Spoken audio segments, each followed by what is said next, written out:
Hi, my name is Walker Rosand, and this is my Gregorian Fellows application. The three characteristics of a leader that I believe are the most important is, one, a leader is a servant to his men. He's not there for his own personal glory or gain. He's there to make sure that the men have what they need to accomplish the mission. Second of all, the leader needs to be what he wishes his men to be. Mother Teresa once said that to change the world, we need to be that change. And if the leader wants to change the world, he needs to embody the change he wishes to see. Thirdly, the leader needs to be enthusiastic because the men will always reflect his attitude about anything. And then, a time that I have recently had to display my leadership qualities would be my final cross-country season. Our coach has been getting steadily worse over the years, and this year he was having us run less than a mile a day, and then he'd sit us down and he'd monologue to us for like 40 minutes about whatever was on his mind, from food to the history of the cross-country team, which I now know by heart. And it wasn't helping our running, though. We were running slower than we were years ago when we were younger.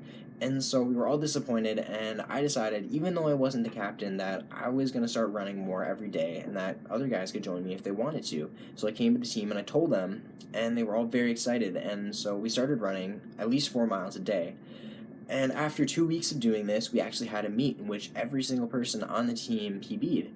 Unfortunately, we started doing this too late in the season, and our conference meet wasn't nearly as successful as we hoped it would have been. But we all learned that running half a mile a day does not make you a particularly good cross-country runner. And then finally, the leader that I would wish to emulate the most would be Ernest Shackleton, the famous Antarctic explorer, who's not actually known as much for his successes, but more for his failure. He tried to cross the Antarctic continent in 1914, but his ship got stuck in the ice and was crushed, leaving him and his 27 men stranded in the Antarctic. And it took them a year and a half to get back to safety, but he didn't lose a single man. Clearly, he has so many traits of leadership, but the two that were most important to their safety and his success in getting all 27 men back was his ability to put the men before himself and his resilience. He always put his men before himself. One man said that any deprivation was felt by himself before others. One man lost his gloves, and Shackleton instantly gave him his glove, and he actually suffered from frostbite because of that. But it's actions like these that build loyalty strong as steel, and his resilience was amazing. The men, for a year and a half, would see the hope of the end in sight, and they would move forward only to have those hopes crushed.